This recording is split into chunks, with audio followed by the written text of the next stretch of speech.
guys, welcome back to my channel. If you're new here, my name's Meg and I am cabin crew. This is my friend Reka, who is also cabin crew for Wizz Air. Between us we have experience at 3 different airlines, so obviously I was at EasyJet before, for any of you that aren't OGs and don't know. And we asked on Instagram last night for some questions, basically comparing the 3 airlines that we work for. We got some quite good questions, didn't we? So yes, we're going to answer them for you. I thought it'd be nice because I do a lot of Q&As, but it's nice to have someone that is from a different airline that can answer different questions. Do you know what I mean? Shall I say how we met? Yeah, that's a funny story.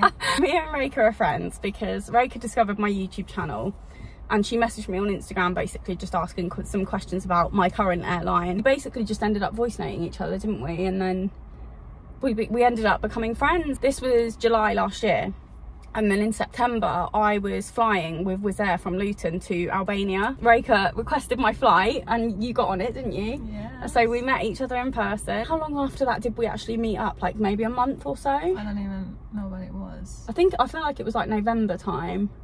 Was it in Southampton? Yeah, we met up in Southampton like a couple of months after this holiday. And then how many times we met up? Southampton, London, Winchester twice, and Surrey. So 5 times. Yeah. 5 times we've met up. But Reka lives in Milton Keynes and I live in West Sussex, so we live like 2.5 hours away from each other. So we're trying to find somewhere that's middle ground. Yeah. It's cute that it's blossomed into this little friendship. So I'm sorry. We were meeting up, it's okay. But we were meeting up today and Reka had this, because I was doing a weekly vlog anyway. But Reka had this idea that we could do like a little Q&A comparison, airline comparison, didn't you? So, but I thought it's probably going to be quite long, so I decided to do it as a separate video instead of include it in my weekly vlog. So that's what we're going to do. Shall we get into the questions? Sure. Reka's got them on her phone. Also posted on Instagram. Yes. But I do not have as many followers as you do, so you haven't got that many questions. Is Wizz Air long haul or short haul? Wizz Air is a short haul airline. We only do there and backs, mostly in Europe, Eastern Europe. Yeah. I think Wizz Air go to quite a lot of like places that no one else flies to. Yeah. Like Romanian cities and Poland and yeah. You always like tell me where you're going one day and it'll always be somewhere I've never heard of. Same with me. We don't have any layovers, nothing. So I think the longest flight we have, one of the longest, I'm not sure because I haven't got any of those yet. I've been flying for a year with this airline and I was lucky enough not to get any of these Sharm el-Sheikh, Amman in Jordan and Tel Aviv even, but the longest flights we've got is like a 5.5 hour, 6 hour flight. So yeah. Oh my god, that's horrible. It's horrible to be honest because yeah, we do not have like an adequate place for crew to rest at all. You have like predominantly the 321, don't you, at Wizz Air? Yeah. Like pretty much all your aircraft are 321. Yes, the 321 Neos. Yeah. Which is the half galley. So we literally just imagine like 2 AM, you've been at work for 12 hours and everyone is asleep and 5 of you are like squeezed in this like super tiny galley and sharing one jump seat. So it's not ideal. We have the 321 Neo, and it's exactly the same layout I think as yours. It's got the got the seat on the toilet door and then the seat there. Yep. Yeah, so we've got it, and I did a Larnaca on it recently. If you're looking at it, this is the toilet. Do you have a jump seat there? No, we don't either. So if it's busy, like if everyone's going to the toilet, obviously you have to unlock the toilet door that's got the seat on it, and you can't really sit on the other seat because that blocks the entrance to the toilet. Exactly. So there's nowhere to sit. You literally have to stand up. Sometimes the last row is empty, but we are not really allowed to sit there other than 15 minutes to finish your meal, your food, and one by one. I'm gonna tell you the truth, nobody does. So we all sit there. No. But so you don't have like specific breaks set out at Wizz Air, so they won't say like after you've done the service, the cabin manager won't say, oh right, we're going to start breaks. No. See, I never had that at EasyJet either. We just kind of braked as and when we could, and kind of the same with the back row. We all used to sit there. We weren't supposed to sit there for prolonged periods of time, but sometimes the galley's so busy with people going to the toilet that like where are you meant to go? Sometimes we we go to the fly deck, but again, it's just one person. I'm always there, just learning about stuff. It's fascinating. You're quite interested in like the flight aspect, aren't you? Flight crew aspect. So just a tiny background story is that I moved to England 4 years ago, and I was an au pair for a single mom, a woman who is a long-haul pilot for British Airways, and I looked after her children. If you don't know what an au pair is, it's basically a live-in nanny with way worse money. That's how I was introduced to aviation in the first place. My first idea to join was just BA, basically. I really wanted to go to BA, and then last year when I was looking, like January, February time, BA was not recruiting, and basically the only airline that was recruiting at that time I saw was Wizz Air. And I was gonna ask you that. Did you apply anywhere else, or was it just Wizz Air? Actually, I remember Virgin Atlantic was recruiting, but I felt like I had no idea about flying. I had no idea about this job at all, and I said, they're not gonna recruit me because I literally I have no clue. Yeah, I know what you mean. And Virgin's just long haul as well. Yes. So that would have been like long flights to throw you into for your first flying job. Exactly. Think about it. When you have like a long, what's your one of the longest flights? Not the Singapore one. It's very long. Singapore. What, as in long haul? Yeah. I would probably say, I would say Japan's probably the longest one. How many hours is that? I think it's like 15 hours. All right. We don't do 15-hour duty, but basically probably not far off though. But if you do like, so with Wizz, your check-in is always 70 minutes before the departure of the flight, so you have to go there because you're having like briefings and stuff. And then let's say you have like a 5.5-hour flight to Oman, you have then 30 minutes approximately to get rid of the passengers, clean the cabin, which we do, not thorough cleaning, but like tidying the rubbish seats, collection, put the it's the same at EasyJet. Seat belts like cross, cross the seat belts over. Check the toilets because you obviously have to carry out like security check or whatever. You have to restock the toilets as well, don't you? Exactly. Get the new passengers on, and then obviously safety demo and announcements and all sorts, and then you have 6 hours on the way back home. And the flight out was 5.5 and the flight back was 6. And then 30 minutes, so let's say 12 hours. That's 12 hours, and then 1 hour before is so 13. And then half an hour after. 13.5 hours. So and that's without a delay.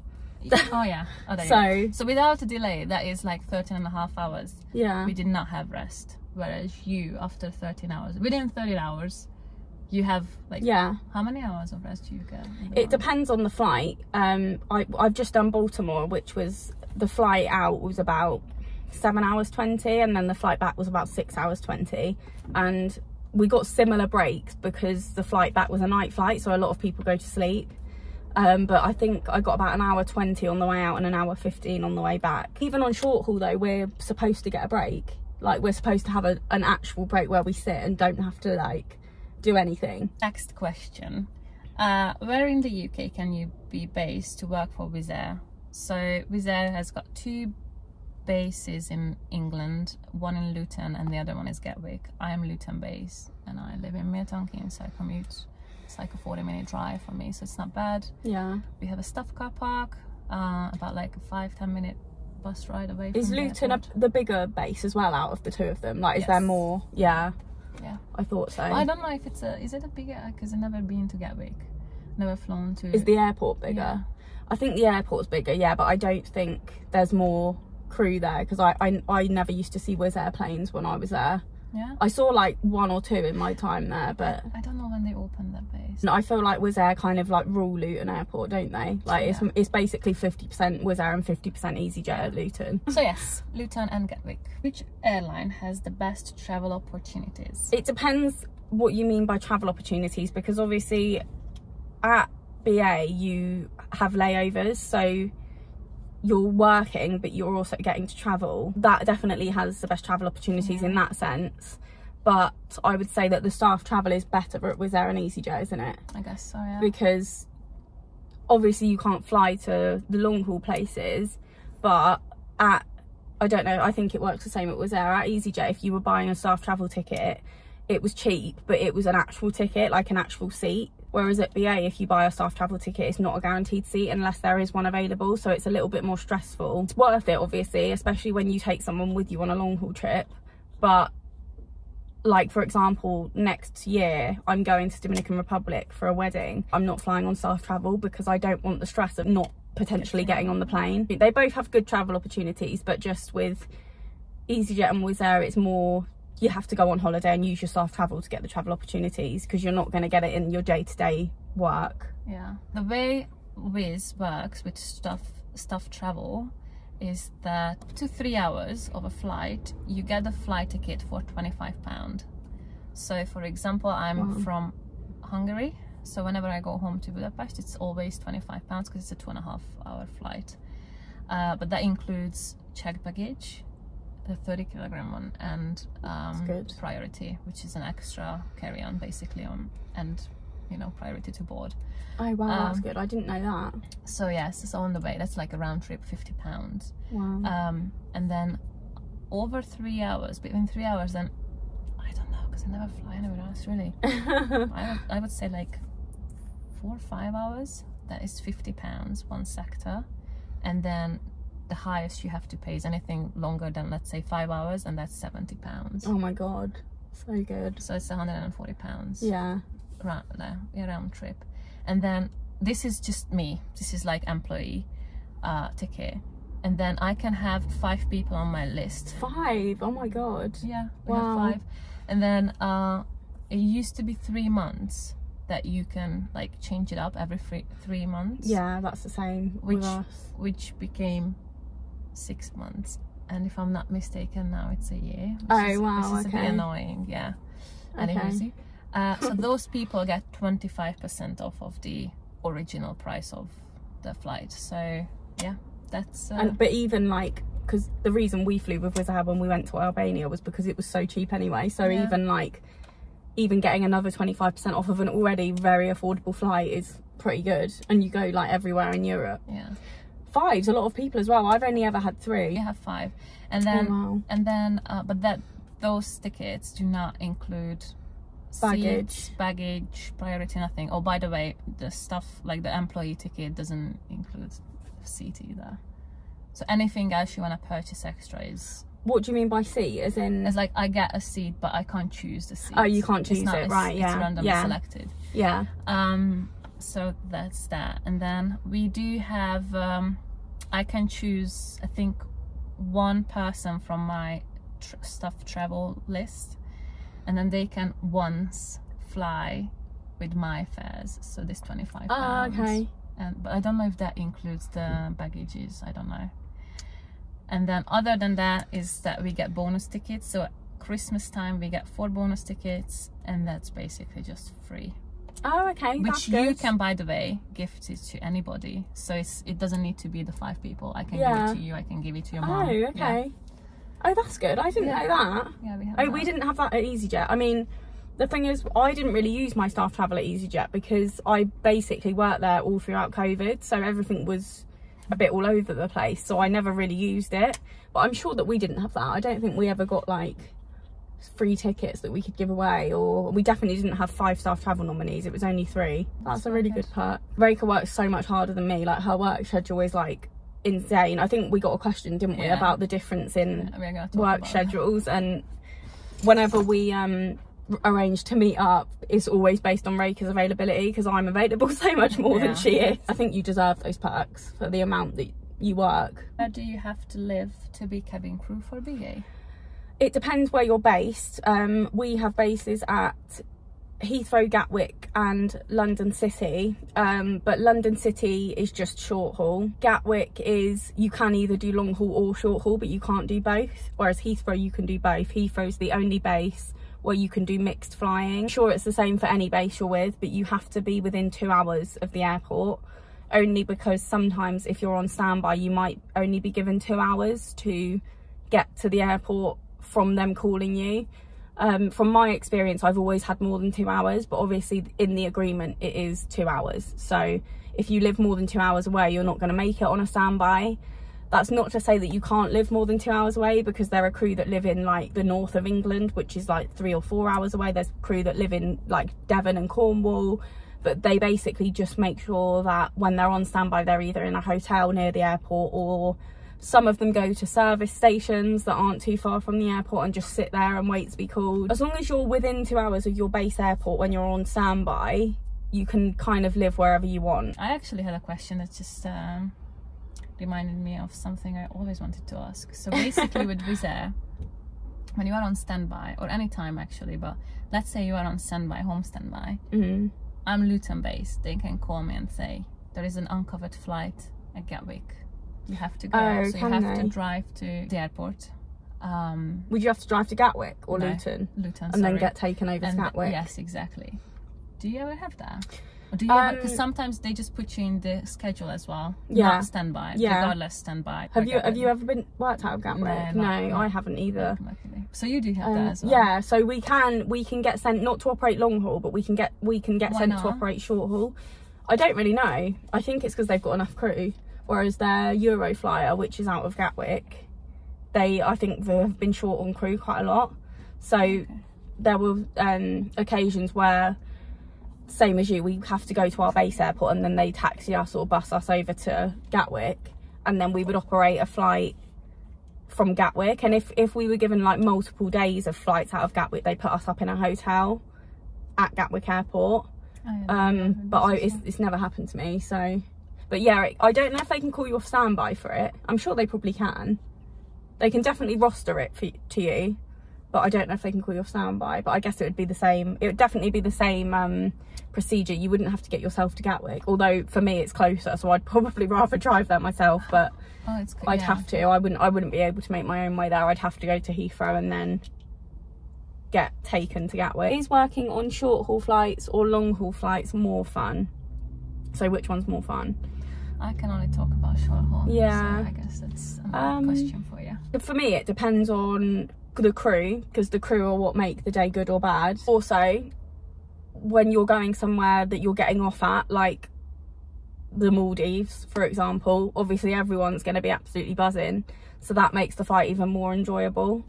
But when you're doing like a long there and back, like to a Greek island or to Cyprus or somewhere like that, obviously they're not as enjoyable. But the crew very often, I've always found anyway, are like, we're all kind of willing to just get through the day together, so everyone's in a good mood for that reason. But I think it depends really on, for me it depends on the crew, because I've done some Euro tours where I've had an amazing crew, and I've had some long haul flights where I've had amazing crew. So I wouldn't say I find one or the other more enjoyable. I personally recently have started saying that I prefer short haul, only because I don't like doing the night flights. I just really struggle with them. Like, I'm absolutely knackered, and I'm sure everyone is, and a lot of people struggle with it, but a lot of crew like doing them because obviously they're quite easy flights because everyone goes to sleep, so they're quite chilled. Short haul's tiring in a way of like, the days can be so long and sometimes you can get up stupidly early or go to bed stupidly late, but at least you're going to sleep. Long haul is like exhausting. Like, I've never experienced tiredness like it until I started doing long haul. Not only are you tired when you get home, you're tired for the few days after, so you spend your days off just knackered. I literally said to Roka this morning, I was so tired, I didn't put any makeup on today because I just could not be bothered. I was getting ready, I was like, I can't be bothered, I'm so tired, and I had to get a coffee as soon as I saw you. You're so pretty, by the way. Oh, thank you. So are you. You don't ever wear makeup? No, I'm not like a makeup girly anyway, so for me, honestly, when I joined Wizz Air, and obviously we have to wear makeup, it's a mandatory.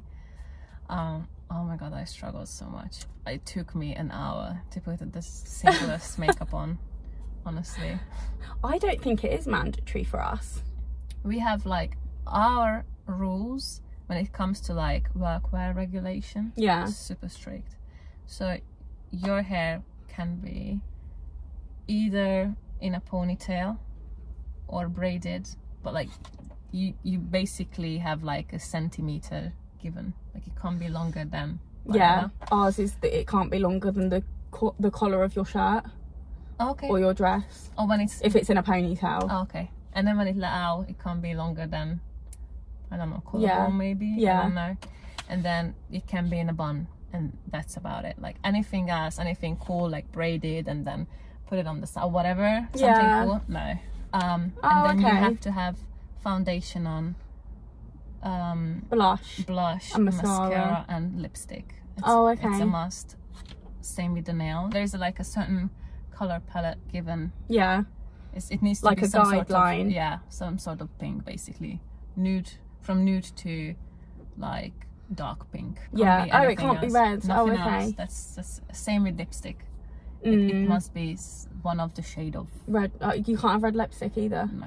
Oh wow, okay. No. Actually, it's bloody hot. It's so hot in this car. Like, we're literally stopping the video to open the doors just to because I could have the window open, but I feel like it'll be too loud because we're in a car park and there's people driving in and out constantly. We're having breaks. We're having little breaks. But what's the next question, Rika? Do you want to read it? Yes. So, what are the height requirements? I'm 6'1" and I don't want to get tall. Okay. I don't want to get tall. It's like, I guess that he means don't want to be too tall before he applies. That's my. You have to be a minimum of 5'2" and a maximum of 6'2".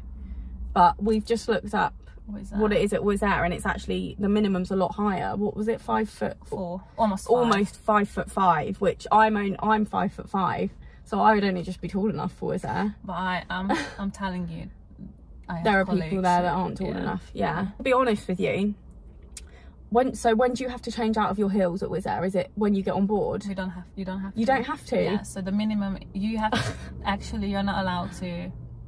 On the ground? How is it going? Yeah, so you are allowed to have like flat. Yeah. After takeoff, I think. Oh my god. But you don't even have to change into flats? You don't have to, no. It's a personal choice. Minimum height of the heel is 3 centimeters, which I've got because I feel like I'm quite tall anyway. I'm 5'8". Yeah, 5'8", yeah. But then the highest is like 8 centimeters, and I have colleagues who have this height. But oh my god. And then they just stay on in those shoes.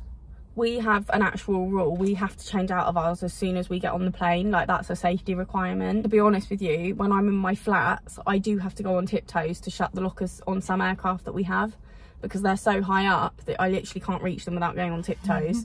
So I don't think, like, even if you're slightly under the height, I would still go for the job, because it might be that you can still reach the lockers. I think the time when I was recruited, they were in massive need of cabin crew. So I think my recruitment was a bit, you know, like... Yeah. I'm not saying that's super easy to get in, but basically they hired me knowing that I do have a tattoo behind my ear, which would be a massive no. Yeah. And I just met a girl. I just flew with a girl not long ago. She started a month ago. And they told her that she was not allowed to, she was not gonna get hired until she removes the tattoos. So she basically got it removed with surgery. They just cut the skin out and then, stitch it. You can't have any tattoos that are visible in uniform, so if they're covered by uniform, it's fine. It's funny because we are an Eastern European airline. This airline is from Hungary. And we don't use feet, we use centimeters. So I don't even know. I know that it's like 160 centimeters till 2.1. Yeah. Do conflicts with crew happen en route? I can answer to this question even though we do not have en route, yes. Or even just at work as well. They do. Yeah. They do happen. I'm not going to go too into detail about it, but yeah, of course they can. Like, it's the same as any job where you can not get on with someone and you end up having a confrontation or whatever. But what our company does is just basically encourages us to, if there is a problem, whether it's on board or when you're en route, just talk to the person about it, rather than going through the reporting culture and going behind their back and reporting them and all that. Try and face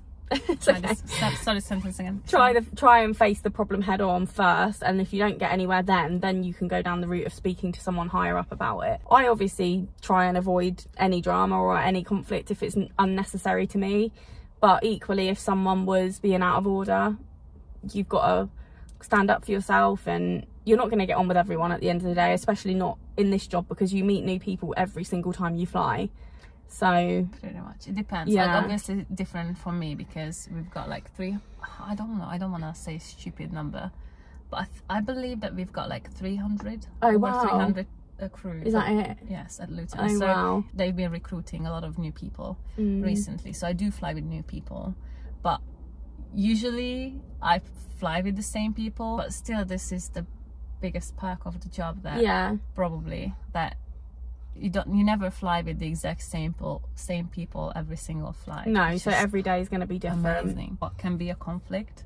So for me, for example, when someone doesn't follow a procedure, and you know, I want to tell them that that's not the way, or you shouldn't do this, or shouldn't. That's important. I find it very hard. Like this is probably one of my weaknesses, that I find it very hard to confront someone, especially if the person has way more experience than me. Wizz Air is an ultra low cost airline. EasyJet is a low cost airline, which is basically a business model that offers prices for very low fare. Sorry, we just had a little break. We've changed, so the background's a bit different and the lighting's probably not as good now. Got some water. But we got water, because we were absolutely sweating, weren't we, in that sun. So we've moved into a shady spot and we've kind of got the windows down a bit. Shady. So Breaker always ends up in the sun. Sorry if you can hear any background noise, because we are in a car park, but literally we're dying in this car, so we've got the windows down a bit. But if it ends up being too loud, I will put them up. We were first talking about the conflicts, and then people following procedures and not stirring coffee. Yes, the difference between low cost and ultra low cost is literally just the price of the tickets. Like an ultra low cost airline has probably even cheaper prices, so I guess Wizz Air prices are cheaper than slightly maybe than EasyJet. Well, like I say, when we were going to Tirana, we did look at EasyJet, but Wizz Air was cheaper. But having flown with Wizz Air and obviously been a cabin crew for EasyJet, I wouldn't say that the actual product that you get is any different. Like I actually thought Wizz Air's selection of like food and drink that you can buy on board was really good. You don't have an oven though, do you, on board? Yeah, so we do not have an oven, like no coffee machine, nothing. So we only sell cold food, or like sandwiches and the stuff. You sell like the noodles, don't you, that you can put the hot water in? Yeah, that's it, hot noodle. See, that's one difference, because at EasyJet we did have ovens on our planes, so we did sell like cheese and ham toasty. We sold like a tomato and cheese and tomato calzone and a bacon roll. So that's a slight difference, but in terms of everything else, I would say it's quite similar. Yeah, that's a low cost airline where you pay a very low price to get from A to B. Everything else you need to pay for, so luggages, extra luggage. Yeah, same at EasyJet. Even if you book together with a loved one, you're not, especially with Wizz, purposely you're not gonna get this like seats next to each other. No, you have to pay for that, don't you? Exactly. But Raker actually sat me and Barney together when we flew to Tirana, because we didn't pay for seat selection, because we were like, oh, we'll just sit separately if we have to.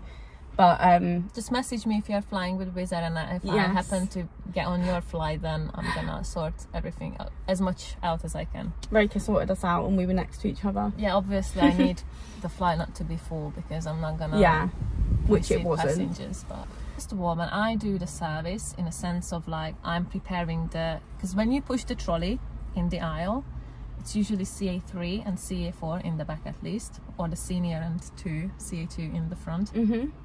One of them is taking the orders, the other one is preparing the orders. Yeah. And when I'm preparing the orders, I always put gloves on, and I accept if some people don't want to put the gloves on, it's fine. But when they do not put a napkin on the lid and they use their bare hands and press down the lid like this, I'm like, I think what you do is better. Like you're thinking more about like hygiene. Safety.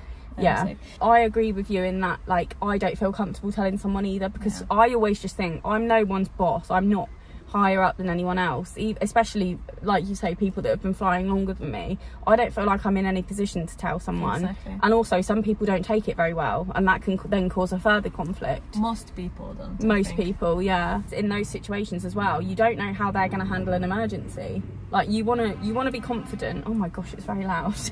Or shall we? Let's close the windows. You have to be confident as cabin crew that in an emergency your colleagues are going to support you and you're going to be able to deal with that situation together. It's not like working in like a pub, for example, where if you don't get on with your colleagues, you don't think, oh, what happens in an emergency, because the likelihood of an emergency happening in a pub is quite unlikely. It is quite unlikely on a plane as well, like given the fact how much we fly. Emergencies are rare. I'm not saying this to scare anyone, but that's what you're trained for. So you have to think about it. The emergency is very different, and the emergency situation is going to be very different on an aircraft than on a pub. I think I've said in one of my videos, if there's a fire on an aircraft, you're the firefighter. If there's a fire in a pub, you call the fire brigade. If someone has a heart attack, you call a doctor or the ambulance. On an aircraft, you are the ambulance, and you are the doctor.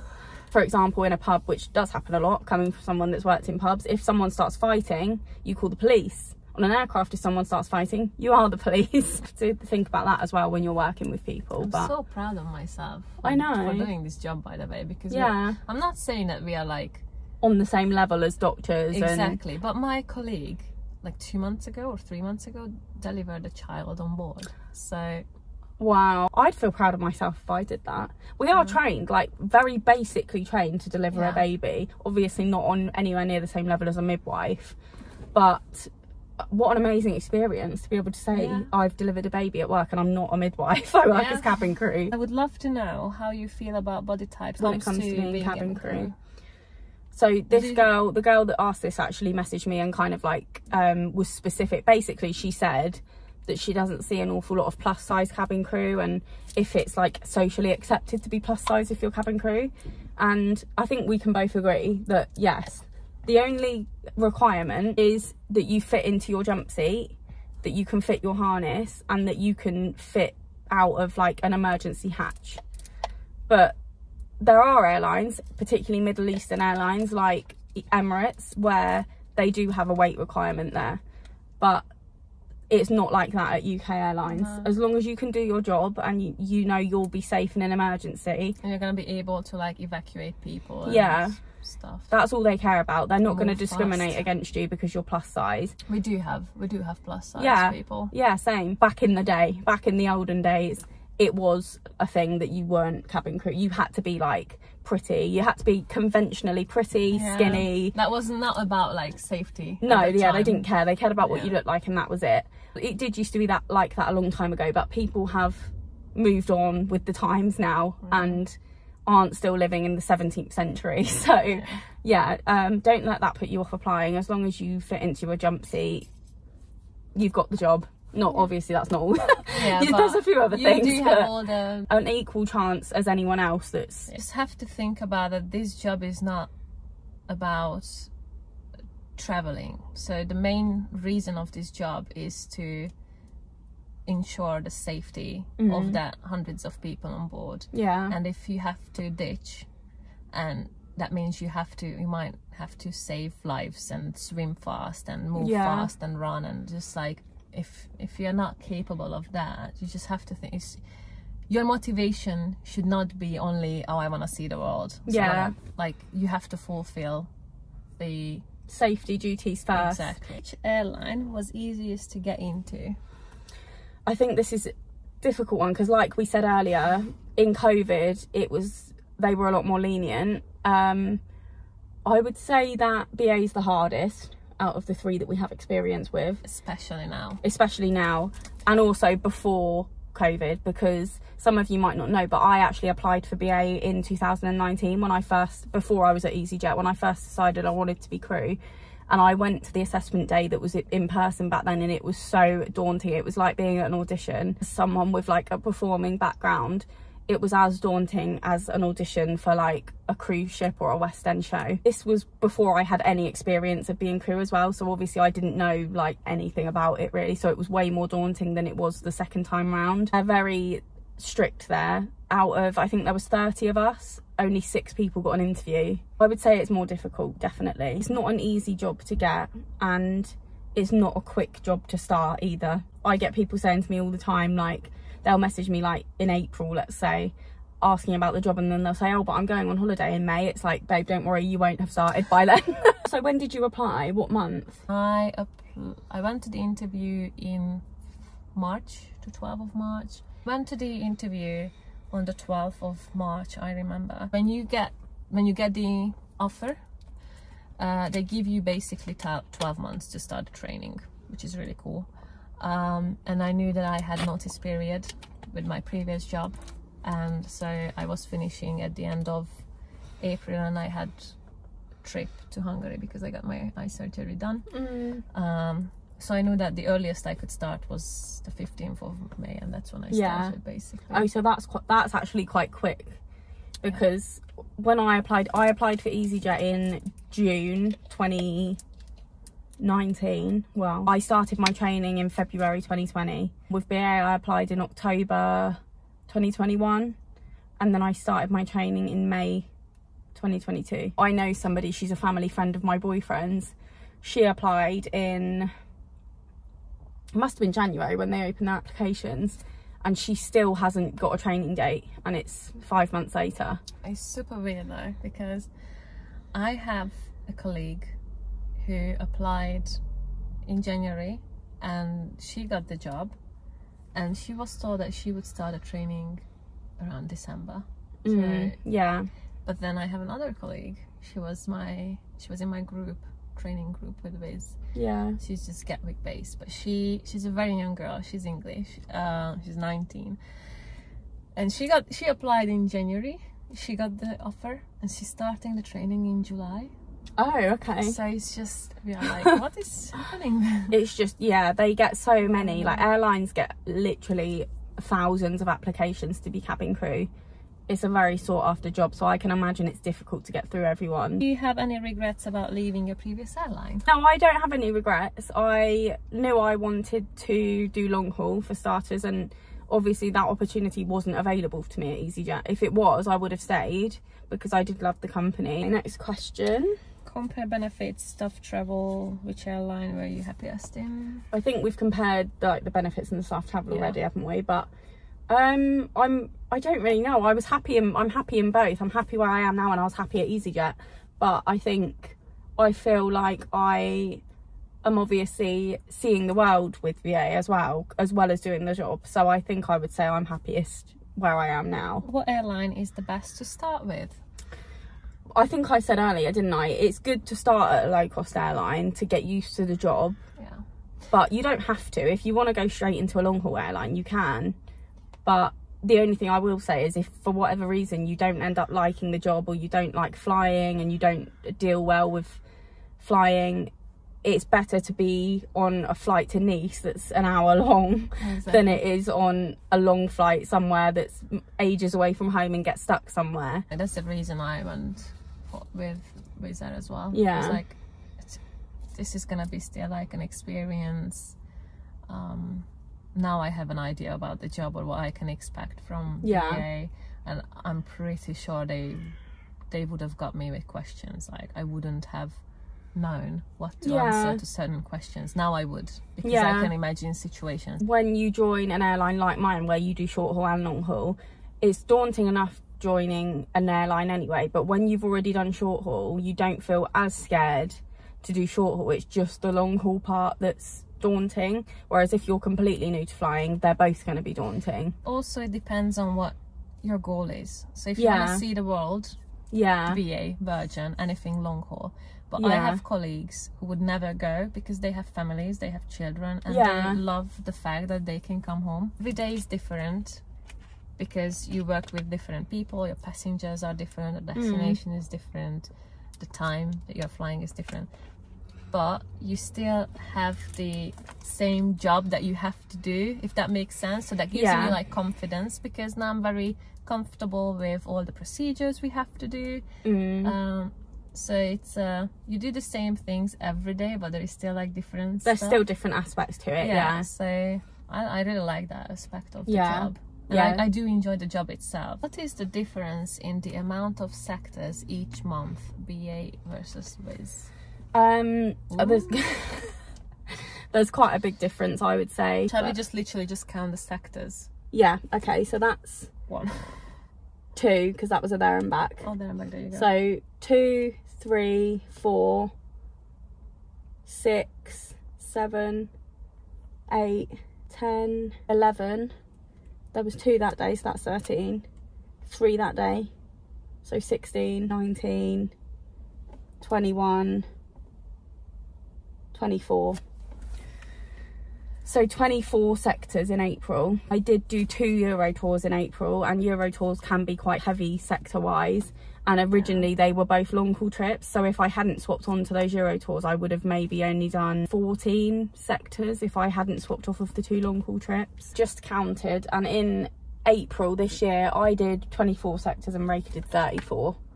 So yes, and those 24 sectors that I did, I think only one of them was a there and back. The rest of them were all layovers and Euro tours, so I got to like get off and have downtime in those destinations as well as working those 24 sectors, whereas your 34 sectors were all there and backs. Yes, so and I did have 2 days where I was on standby and I just wasn't called. I had 10 days off total. 10 days. And then how many did I have? I did have leave in this month. 1, 2, 3, 4, 5, 6, 7, 8, 9, 10, 11, 12, 13, 14, 16. 16 days off. Plus, did you have anything where you were not flying? No, I didn't. In that month in particular, I didn't have any trips where I had a clear day there, which is where you don't work at all. You have the whole day there. Sometimes I'll do trips where I actually have a day off in the place that I'm in. So that technically, it doesn't count as a day off legally. So like when it comes to legalities of how many days off we have, if you're down route but you're not working, it doesn't count as a day off at home, but it technically is a day off because you're not working. So and we are counting it that way. Because, yeah. 24 24 sectors and 14 days off, and you had, I had 34 sectors and 10 days off. Few days, let's say 12 days off. Because 2 days was standby and wasn't called, but you still have to go into the airport, and you one still of have them to. One of them was airport standby, so obviously on duty. Yeah. Whereas you still can't make plans. Yes, when you are at home. Yeah, I'm not leaving my house. Yeah, I never leave my house when I have home standby, because you never know. Like basically, it depends on where you live, but basically where I live, if I get the call, they give me 90 minutes to get in. It was the same at EasyJet, yeah. And I have to leave straight away. So yeah, because also I always say this, I live about an hour and 30 from my base airport, but an hour 30 is just the travel time. When you factor in, you know, finding a car parking space, getting a bus to the terminal, checking in, going through security, do you have that? We don't do that before but I did used to do that at EasyJet. So you have to factor all of that in as well, and I would say when I factor that in, it probably is 2 hours, so I probably am just within like the minimum time. I'm never in uniform when they call me. I'm always, well, you guys will probably know, because you probably watch my standby vlogs, I do my hair and makeup, but I don't put my uniform on, obviously, because I'm not going to sit there in my uniform all day. I was once called at EasyJet at 3, my standby started at 3 AM, and I never used to wake up for them. I did at first, but then after about a year of never getting called, I was like, I'm not getting up and getting ready anymore, because I never get called. So I didn't get up. I used to wake up, I used to set an alarm and then check my roster, and if it hadn't updated, I'd go back to sleep. I was just drifting back to sleep at 3:30 in the morning, and I got called, given 90 minutes to get in, and I was in bed in my pyjamas, hair wasn't brushed, no makeup on my face, and don't ask me how I made it, but I did make it in time. I literally had the exact same experience. But I always woke myself up checking my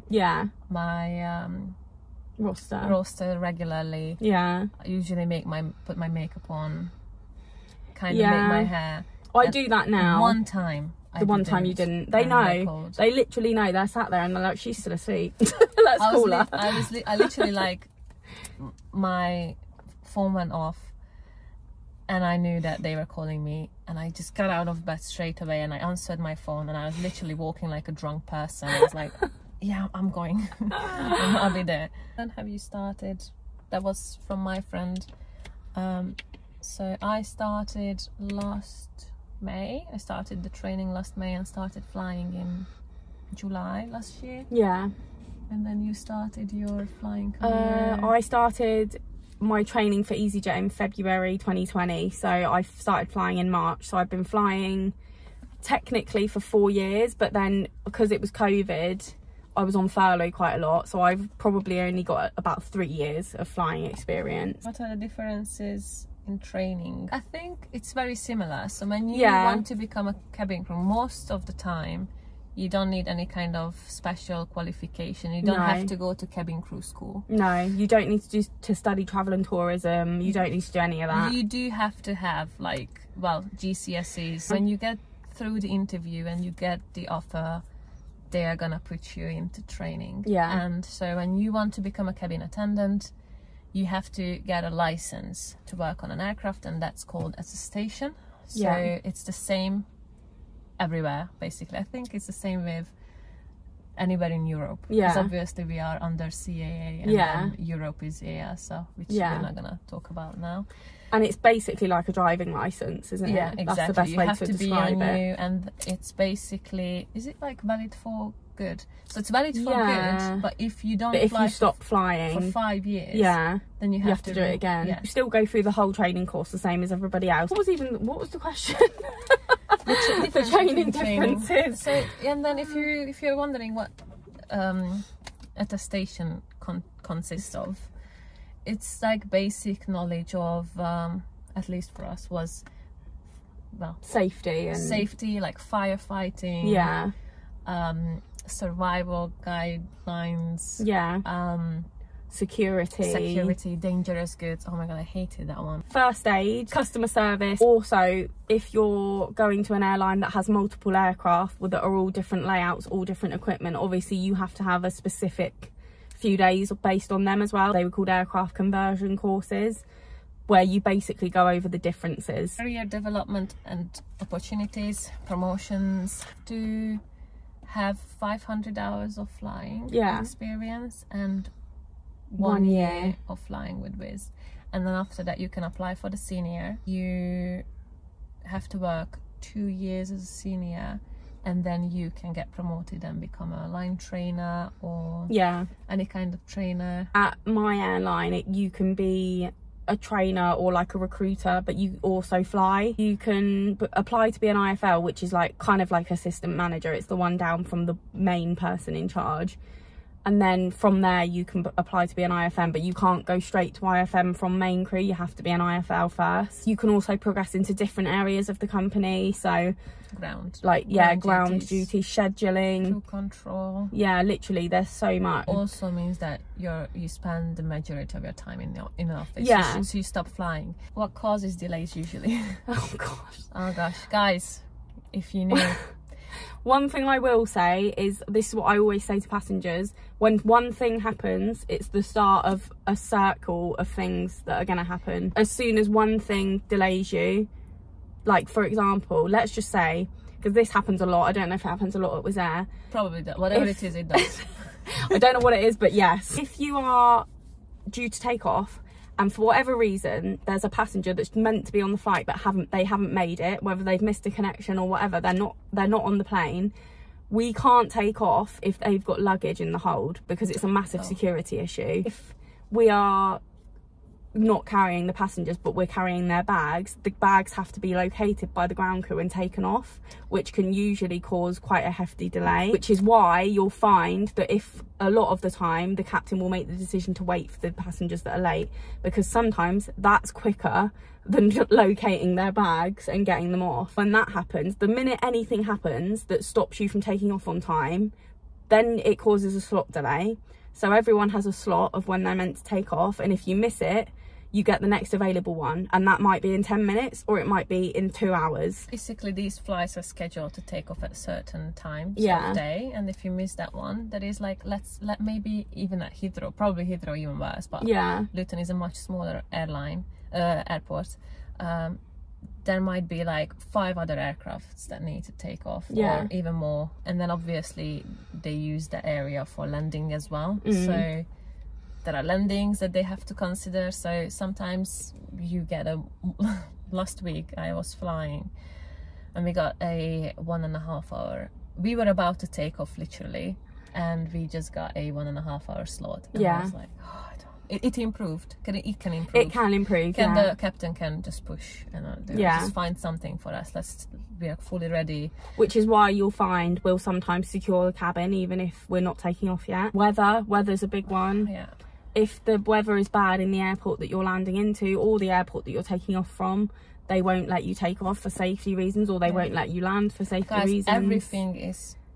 Most of the things are safety related. Yeah, so there's always a good reason. Yeah, safety. Yeah, sometimes, like especially in France, you can get air traffic control strikes. If there is an issue with an aircraft, like if something breaks, I have to wait for the engineer, and there is a chance there is no engineer at the airport. I had that in Kaunas, which is in Lithuania, to wait for 5 hours.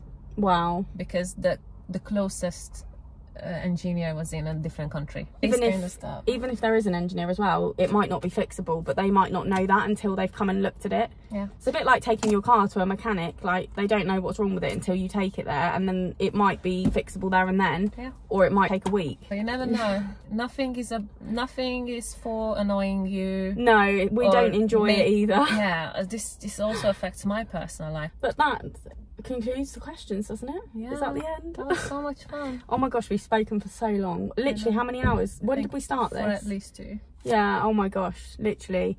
You probably won't be able to tell because I will have cut a lot of this down and it will only be like 30-40 minutes long, but we've filmed a lot and spoken a lot. So I hope it's given you all some insight into the different airlines that you can apply for. It's nice to have someone from a different airline that I haven't been at, because you've said a lot of things in this video that I didn't know, that you've never told me.